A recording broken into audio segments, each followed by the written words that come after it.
Σε μαγευτική πευκώδη τοποθεσία κάτω από τον ορεινό όγκο Καρβούνι, κοντά στον ποταμό Αμφίλισσο, σε μια θέση δροσερή και ευχάριστη βρίσκεται το χωριό Πύργος της Σάκου. Στον Πύργο ζουν 800 περίπου κάτοικοι που ασχολούνται κυρίως με τη γεωργία. Παράγουν λάδι, καρύδια, κρασί και υπέροχο μέλι. Στο χωριό αυτό τα τελευταία χρόνια έχει αναπτυχθεί ιδιαίτερα η μελισσουργία. Το χρώμα και η σπουδαία γεύση του μελιού οφείλεται κυρίως στην πλούσια χλωρίδα της περιοχής, που υπάρχουν άφθονα και ποικίλα αρωματικά φυτά, αλλά και στη μεγάλη φροντίδα και αγάπη των μελισσοκόμων που έχουν για τη μέλισσα. Ελέγχουν τακτικά τις κυψέλες και παρακολουθούν σε τι κατάσταση βρίσκεται η βασίλισσα. Ξεχωρίζουν εύκολα ανάμεσα σε χιλιάδες μέλισσες στη βασίλισσα, που είναι λίγο μεγαλύτερη και κοκκινοπή, και ελέγχουν αν είναι έτοιμη για τεκνοποίηση.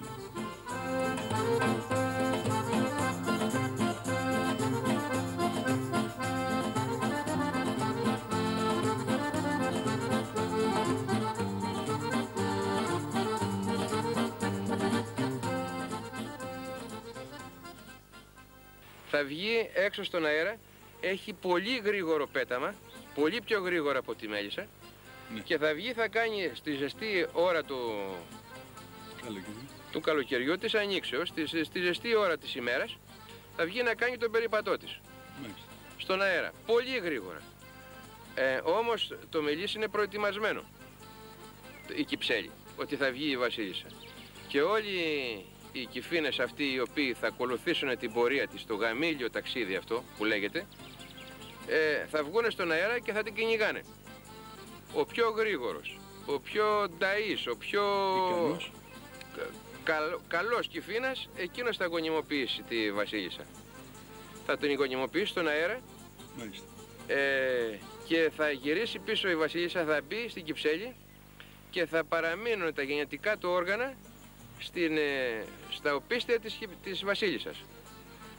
Η βασίλισσα θα μπει μέσα και θα αναγνωριστεί πως είναι έγκυος πλέον και γονιμοποιημένη μόνο και μόνο από αυτό.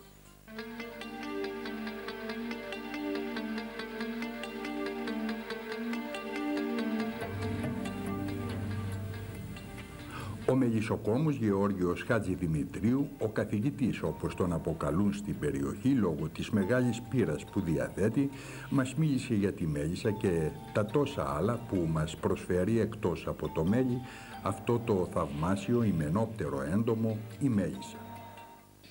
Πρώτα θα πρέπει να ξέρουμε τι είναι το μελίσι, από τι αποτελείται. Αποτελείται από τις εργάτριες μέλισσες, από τη βασίλισσα και από τους κυφίνες. Αυτό είναι ένας μήνος, ένα μελίσι που λέμε έτσι τοπικά, το μελίσι. Η βασίλισσα είναι η μάνα του μελισσιού. Δεν ασκεί κανένα βασιλικό καθήκον, διατάσσεται, δεν διατάσσει.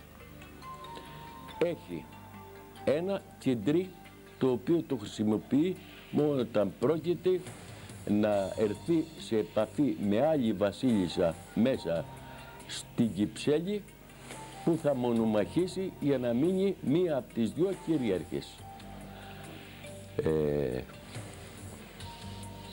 Μετά πώς γίνεται, Η μέλισσα είναι η εργάτρια. Αυτή είναι μια ατελής θηλυκή μέλισσα, η οποία προορισμός της είναι να κουβαλά μέσα στην κυψέλη το μέλι, τη γύρι, να φτιάχνει την πρόπολη, διότι δεν είναι μονάχα ότι παράγει μονάχα μέλι το μελίσι παράγει και το κερί, παράγει και την πρόπολη και τη γύρι φυσικά, την οποία χρησιμοποιεί για να ταΐζει τις μέλισσες, τα νεογνά, τους κόλληκες του αυτού, του μελισσιού. Τώρα, η βασίλισσα, είπαμε, γεννάει διπλάσια αυγά από το βάρος του σώματός της. Γεννάει μέχρι 2 και 2.500 αυγά το 24ωρο. Αρκεί να τρέφεται καλά από τις τροφές μέλισσες. Η μέλισσα δεν περνάει ένα στάδιο, περνάει 10 στάδια η μέλισσα. Είναι οι ταΐστριες, είναι οι καθαρίστριες, είναι οι χτίστριες, είναι οι ανεμίστριες, είναι η φρουρά εισόδου, είναι οι ποτίστριες μετά από την ποτίστρα θα γίνει συλλογή γύρις, μετά από συλλογή γύρις θα πάρει συλλογή γύρις και νέκταρος, μετά από συλλογή της γύρις και του νέκταρους θα πάρει μόνο νέκταρ και μετά θα γίνει εξερευνήτρια. Θα βγει προς το αυτό, να δει πού είναι η τροφή, θα επιστρέψουμε στην Κυψέλη και με αυτή που θα χαράξει τα σχήματα μέσα στην Κυψέλη σε τύπου, πώς να σας το πω, δεν μπορώ, τέλος πάντων, σε ένα σχεδιάγραμμα δίνει την κατεύθυνση στις μέλισσες, τις εργάτριες, γι' αυτό είναι και εργάτριες, σε ποια κατεύθυνση του ήλιου θα πάνε να βρουν την τροφή τους. Η μέλισσα έχει ένα κεντρί το οποίο το χρησιμοποιεί για να προστατεύει την Κυψέλη της. Εφόσον είναι αγκιστοειδός το κεντρί της, αφού κεντήσει αποθνίσκει μετά από λίγο. Ο Κιφίνας δεν έχει κεντρί. Είναι οι ράτσες των μελισσών.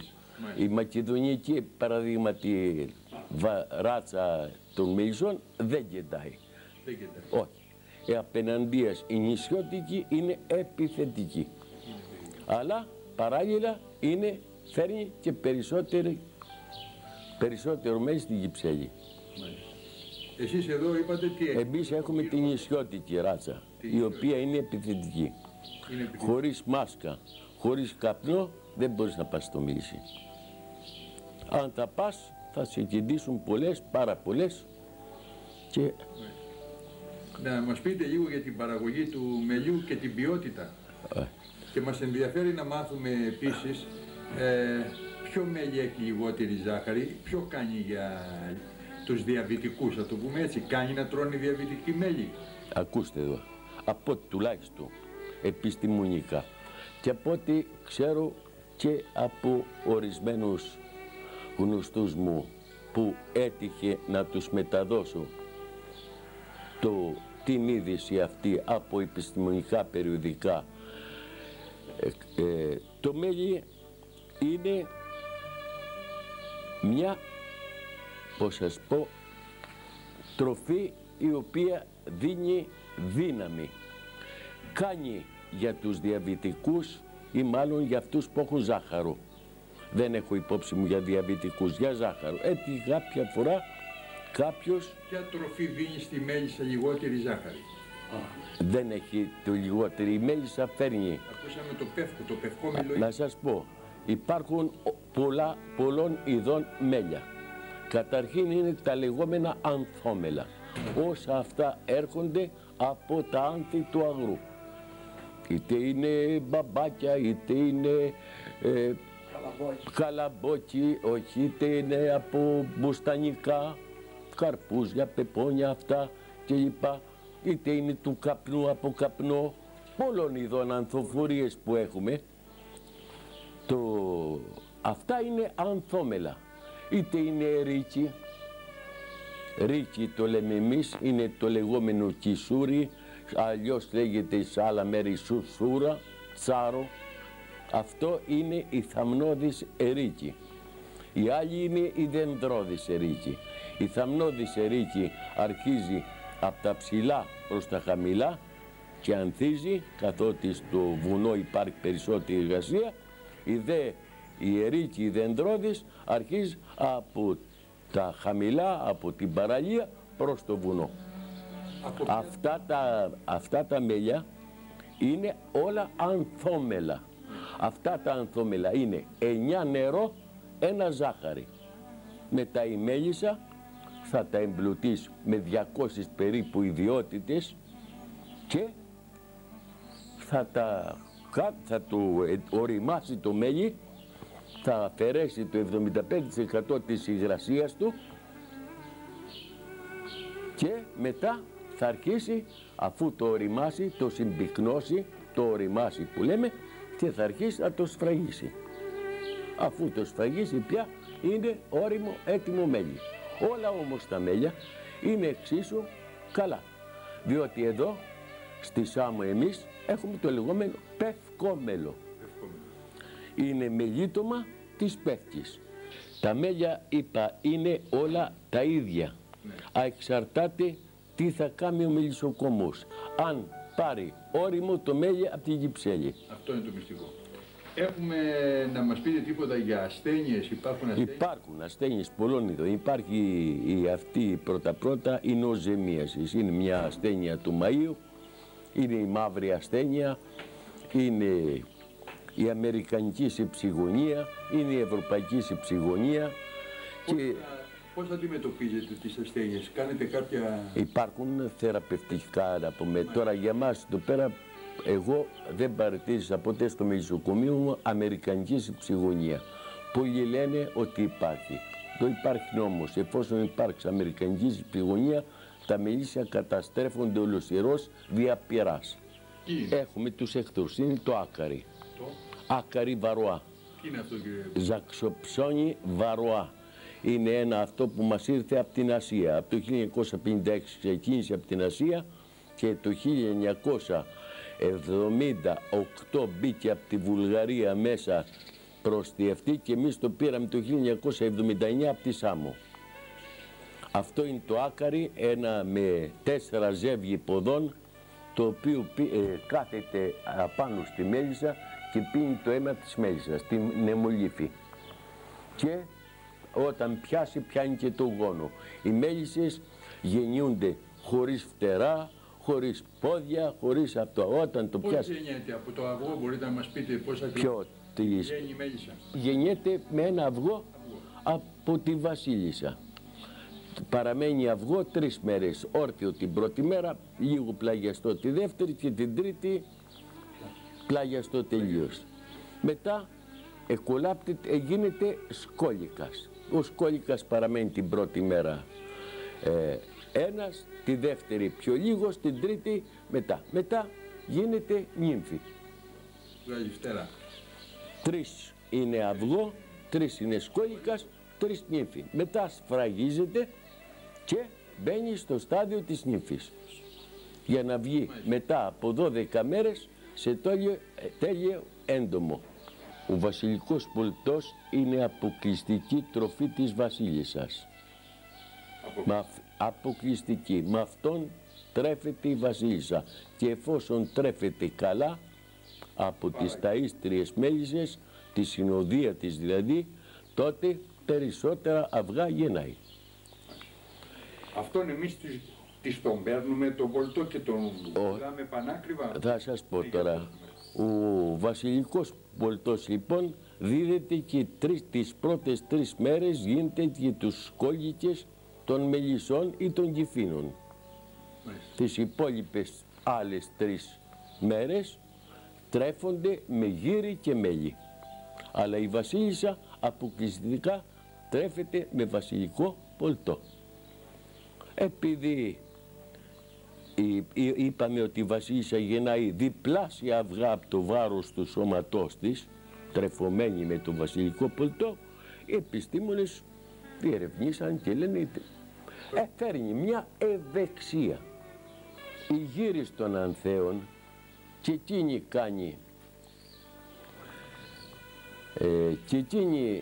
κάνει για τους γέροντες και για τα μικρά παιδιά, αλλά και αυτή η γύρις των ανθέων θα πρέπει να πάρθει με παγίδα παίρνεται φυσικά αυτή. Βασιλικό. Την παίρνουν οι μέλισσες στα πόδια. Οι μέλισσες την παίρνουν στα πόδια της. Με παγίδα την παίρνεις. Άρα θα πρέπει να την ξηράνεις σε σκιά και μετά να τη βάλεις στο ψυγείο. Αν δεν τη βάλεις στη σκιά, δεν τη ξηράνεις, έχασε την ιδιότητά της. Δεν είναι μονάχα αυτά τα δύο που παράγει μέσα το μέλι, το βασιλικό πολτό και τη γύρι. Παράγει και την πρόπολη. Η πρόπολη είναι μια ουσία την οποία την παίρνουν από όλα τα ρητινοφόρα δέντρα. Την έχουν για να συγκολούν τα πλαίσια τους.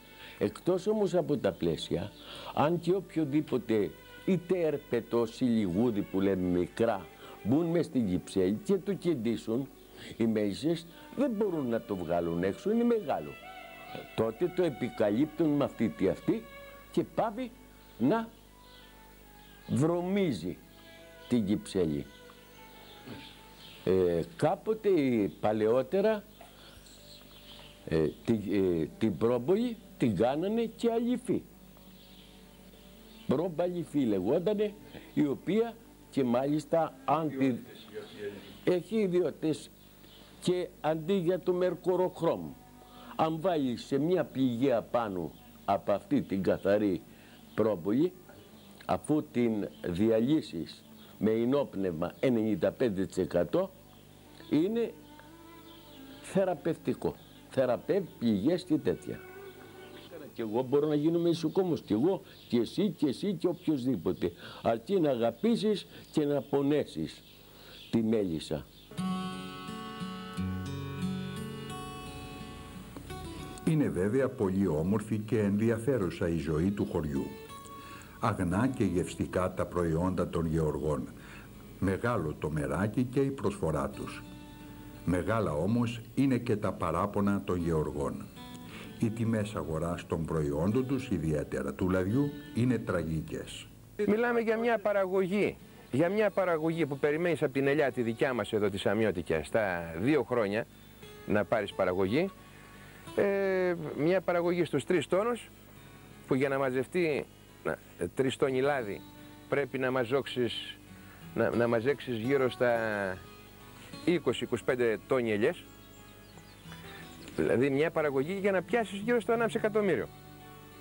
Για να πιάσεις 1,5 εκατομμύριο δηλαδή στα 2 χρόνια είναι 750.000 δραχμές ο χρόνος. Τι είναι αυτά, τα καλλιεργητικά είναι? Το ράντισμα που γίνεται από κάτω από τις ελιές, η καλλιέργεια, το κλάδεμα, το μεροκάματο, το μάζεμα που φτιάχνεις. Εσάς τώρα η Ένωση ή οι έμποροι σας δίνουν, άσχετα με τους βαθμούς, από 400 με 500 κατά κιλό. Δηλαδή μιλάμε τώρα... Δεν μπορούμε, δεν το πουλάμε. Τι το κάνετε? Δεν το πουλάμε, το έχουμε στις αποθήκες, όλο μέσα στις αποθήκες είναι. Όλος ο κόσμος, εδώ και 2 χρόνια. Εδώ και 2 χρόνια. Και τώρα περιμένουμε και δεν ξέρουμε τι θα το κάνουμε. Δεν μπορούμε να πουλήσουμε 1 κιλό λάδι όσο 1 κιλό νερό.